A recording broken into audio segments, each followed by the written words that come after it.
Fala galera, mais uma vez eu, Alexandre Magalhães, na resenha com Magalhães para falar dos times do futebol brasileiro e dos campeonatos que estão em curso. Terça-feira, dia 8/11, começou a 37ª rodada do Brasileirão Série A. Começou com o jogo entre São Paulo e Internacional. São Paulo vislumbrando aí uma vaguinha na Libertadores e o Internacional concretizar a sua segunda colocação no Campeonato Brasileiro. Se enfrentaram e o Internacional vence mais uma e o São Paulo, consequentemente, perde mais uma. São Paulo 0, Internacional 1. É sobre esta vitória do Internacional fora de casa ou desta derrota do São Paulo em casa, com as suas consequências, com as suas repercussões, a classificação e como foi que se deu esse resultado, o seu amigo Magalhães vem falar neste momento aqui no nosso canal. Então eu peço a você, meu amigo torcedor do Inter, e você, meu amigo torcedor do São Paulo, eu peço que você curta, compartilhe, inscreva-se no canal, dê o seu like, ative a notificação, coloque seus comentários. Entre no nosso WhatsApp, que é o 022 9922 54 está aqui embaixo na descrição do canal. Você vai lá, diz o seu nome, o time que você torce, que eu coloco você no grupo do seu time. Só para lembrar, para falar de futebol, né? Para falar de política e de religião. E se você quiser ajudar o canal a crescer, você pode ajudar através do Pix, que é o número do nosso WhatsApp. Você pode ajudar através do Superchat, quando estiver fazendo live. E você pode ajudar através do clube de membros do canal Resenha com Magalhães, aqui embaixo de azul. E agora você pode ajudar também através do Valeu, que é esse coração com cifrão que está do lado do compartilhar. Valeu? Então vamos lá, cara. Primeira coisa, do São Paulo, ao término do jogo, a torcida protestou, legítimo protesto, tá? Mas não pode ser um protesto só contra os jogadores, isso também não foi. A torcida também protestou contra a diretoria, o presidente, protesto legítimo. Se não tiver violência, protesto legítimo. Dificilmente se tem um protesto sem violência, tá? Porque violência não é só bater. Verbal também é violência. E aqui não estou de mimimi, não. Tá? O que eu digo sempre é o seguinte. Esse é o meu pensamento. Se você ofende alguém, você está dando o direito de alguém te ofender. Se você xinga alguém, está dando o direito daquela pessoa te xingar também. Se você bate em alguém, você está dando o direito daquela pessoa te bater também. Para mim é assim que funciona. Tá? Então, quando a torcida protesta, que é legítimo, mas ofende,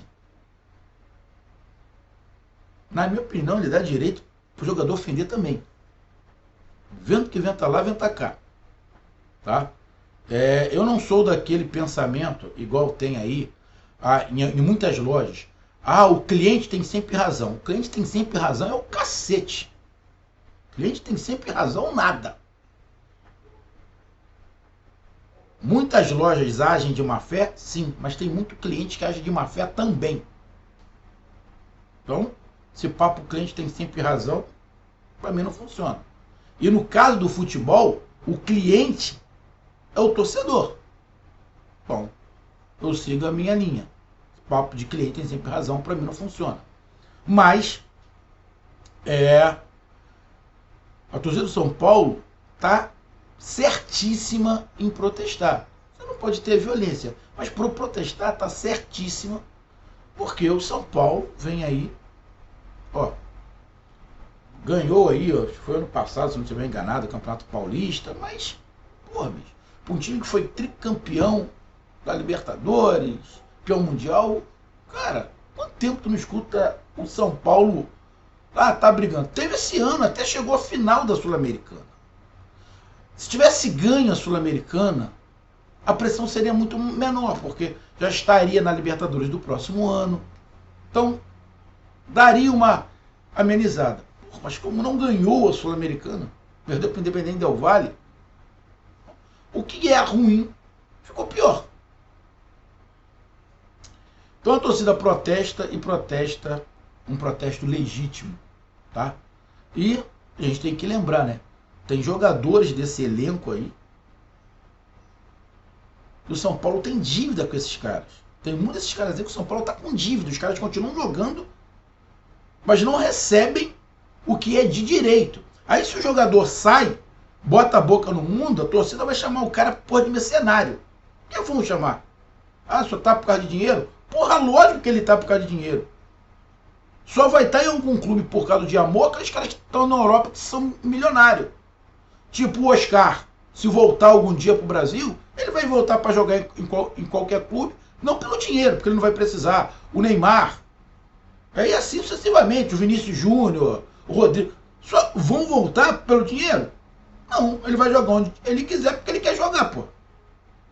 O dinheiro vai entrar legal, mas vai fazer pouca diferença, porque o cara já fez a vida. Então, o cara que está no São Paulo, ele está jogando pelo dinheiro, sim. Alguns pelo amor, mas pelo dinheiro, sim. Óbvio, né? O cara tem que sobreviver. Lógico, ganham pra caralho. Acima da realidade? Acima da realidade, alguns. Mas, irmão, se pagam, a culpa é do jogador. A culpa não é do jogador, a culpa é de quem paga. Então, pro São Paulo, esse adendo. E pra torcida do Inter, aqui no Brasil a gente tem o problema de não comemorar o segundo colocado, né? Ser vice-campeão aqui é quase com vergonha.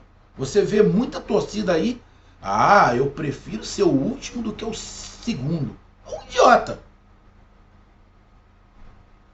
O meu time de 20 times foi o 16º, mas eu prefiro ser o 16º do que ser vice-campeão. É um imbecil, porque, porra, o dinheiro que o time dele vai ganhar e o outro que ficou em segundo colocado fica. Então tem essas situações de não dar valor ao segundo lugar aqui no Brasil. Isso tem, é cultural. Não é só no Brasil não, tem outros lugares também. Mas, a gente está falando aqui no Brasil, apesar de muita gente achar que aqui não é Brasil, tem muita gente que acha que aqui não é Brasil, mas é Brasil. Então, segundo lugar, para mim tem que ser comemorado, sim. E o Internacional, que eu acho que dificilmente não vai ser o segundo colocado, eu acho que pode ser inclusive nesta rodada, tem que comemorar a segunda colocação, sim. Muitos torcedores do Inter sei que não vai comemorar porque não vão gostar. Se o segundo é o primeiro dos últimos, como falam. Eu não concordo. Tem que comemorar a segunda colocação, sim. Tem que comemorar. Não foi o título? Não foi. Mas chegou ali, bem próximo, tem uma base boa já pro ano que vem. Tudo bem que em 2020 foi o vice-campeão e no ano seguinte o Inter despencou. Ficou lá na 11ª, 12ª colocação. Mas voltou. Então agora tem que tentar manter para o ano que vem entrar forte. Porque o campeonato ano que vem vai estar mais pesado. Porque tem aí times de SAF que subiram, Bahia, Cruzeiro, Vasco, né? Então tem o arquirrival que subiu, o Grêmio. Então o sarrafo vai estar mais alto para todo mundo. Então o Inter tem que manter essa base e se fortalecer. Então tem que comemorar, na minha opinião, a segunda colocação, os torcedores do Inter. Com esta vitória de 1-0 do Internacional, fora de casa perante o São Paulo, o Inter está com 70 pontos. Se o Fluminense e o Corinthians não ganharem, o Internacional já é o segundo colocado e vai para a última rodada apenas para cumprir tabela. Porque se o Fluminense e o Corinthians ganharem, eles ficam com 67 pontos. 3 atrás do Inter. Se o Inter perder o seu jogo, o último jogo, Fluminense e Corinthians ganharem, eles também ficam com os 70 pontos. Só que o Fluminense vai passar porque o Fluminense vai ter uma vitória a mais. O Fluminense vai ter uma vitória a mais. Então, ainda depende de tropeço do Fluminense e Corinthians. Ou, na próxima rodada, o Inter apenas empatar, conseguir um pontinho em casa, sacramentou a segunda colocação justa. Já o São Paulo, o negócio é mais complicado. O São Paulo está ali na 9ª colocação, fora da zona de classificação da Libertadores, com 51 pontos. Ele pode ser ultrapassado pelo Fortaleza, se o Fortaleza ganhar, vai a 52. Ele pode ser ultrapassado pelo Botafogo, que se ganhar, vai a 53. Ele pode ver O Atlético Mineiro, que está com 52 pontos, ia 55. Aí acabou. São Paulo. E o América Mineiro também, se ganhar, é 55. Se o América Mineiro e o Atlético Mineiro vencerem seus jogos, América Mineiro e Atlético Mineiro vencerem, acabou qualquer tipo de chance do São Paulo. Que aí vai ficar faltando 3 pontos, ele vai estar a 4 de diferença. Se um desses dois não ganharem, ou, por exemplo, empatar, vamos que o Atlético Mineiro ganhe e o América Mineiro empate, vai a 53. São Paulo vai conseguir chegar a 54. Na próxima rodada vai ter que ganhar, torcer para o América perder, vai ter que secar Botafogo e secar Fortaleza. Vamos ser bem sinceros, a probabilidade do São Paulo ir para a Libertadores é muito pequena. Vai ter que ter uma combinação de resultados monstruosos. Pode acontecer? Pode. Mas eu acho muito pouco provável. O que poderia ser a cena ideal? América Mineiro perder, Atlético Mineiro perder, Botafogo perder e Fortaleza perder. Que aí continuava tudo do mesmo jeito. E na última rodada se decidiria tudo. O São Paulo ia ter que ganhar e torcer para América Mineiro e Atlético Mineiro empatarem um dos dois para ele conseguir chegar. Chance ainda tem, mas acho muito pouco provável que aconteça. Então vamos... só para lembrar, o São Paulo, na última rodada, joga contra o Goiás fora de casa. E o Internacional joga em casa contra o Palmeiras. É um jogo difícil. Então, ainda tem chances ali para Fluminense e Corinthians chegarem no Internacional. Tem que ganhar nessa rodada e torcer lá para uma derrota do Internacional em casa para o Palmeiras e o Fluminense ganhar, o Corinthians ganhar. Então, ainda tem chances, Fluminense e Corinthians. No caso São Paulo, a mesma coisa, vai ter que todo mundo perder ali para ele conseguir a chance. Mas, sinceramente, acho muito pouco provável. Eu acho muito pouco provável. Mas matemática ainda dá. Do São Paulo chegar a Libertadores. E, na minha opinião, o Internacional tem tudo para ser o segundo colocado. Ainda não é, porque tem o Palmeiras na última rodada e tem ali o resultado de Fluminense e Corinthians. Porém, o Inter só depende dele. Então, está muito bem encaminhada a segunda colocação para o Inter.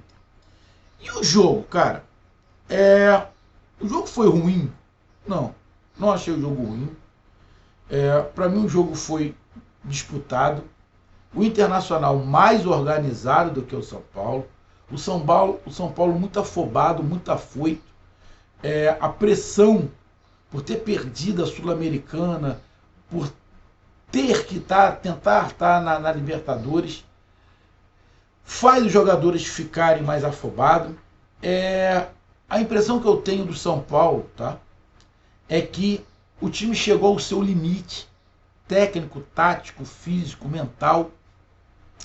Alguns jogadores ali de meio, ataque, parece que não consegue mais tirar nada, não consegue mais bolar nada de diferente para mudar uma partida. Alguns jogadores contratados não renderam o que se esperava dele. Algumas contratações, para mim, estava na cara que não ia render, tipo o Alisson, que era do Grêmio. Estava na cara que não ia dar certo. Só alguém do São Paulo que... falei, não ia dar certo. Então, cara, o São Paulo vive uma pressão muito maior. E, taticamente, isso atrapalha. Apesar de ter feito um jogo parelho. O Inter está bem mais armado. Tem um time com a qualidade técnica maior. É um time, em relação a todos os outros times do Campeonato Brasileiro, com exceção do Flamengo, o Internacional é o único, junto com o Flamengo, que consegue tabelar pelo meio. porque tem jogadores para isso. O Alan Patrick é muito bom jogador, jogou aqui no Rio de Janeiro, no próprio Flamengo, foi lá para fora, foi bem. O Alan Patrick é muito bom jogador, e o Internacional consegue fazer essas transições pelo meio. São poucos os times que fazem. Flamengo, Internacional, Palmeiras é mais pelas pontas, Corinthians também, Atlético Paranaense também. O Fluminense também consegue fazer essa transição, desculpe, esqueci o Fluminense. O Fluminense também consegue fazer essas transições pelo meio, porque tem o Ganso e tem o Arias. Então são poucos os times que conseguem. Isso diz o seguinte: o time que consegue fazer essas jogadas e transições pelo meio são times de qualidade maiores, principalmente no meio de campo, onde é escasso. Então o Internacional está muito bem e consegue fazer isso pelas laterais, porque tem muita força pelo lado do campo, também consegue pelo meio. Então ele dificulta qualquer adversário, porque ele tem força pelos lados e pelo meio. Então o Internacional mais arrumado e com mais opções táticas de você furar um bloqueio, ou jogar propondo o jogo, ou jogar sendo mais reativo. Achei no total o Internacional melhor nessa parte tática. Também achei na parte individual o Internacional melhor. O Internacional fez um gol pelo meio, com tabelas pelo meio. No final do segundo tempo teve um gol anulado, que foi bem anulado porque estava impedido. Criou boas chances. O São Paulo também criou boas oportunidades. Teve um gol anulado, e bem anulado, porque o jogador do São Paulo, não sei para que foi dar o tranco dentro no zagueiro do Internacional.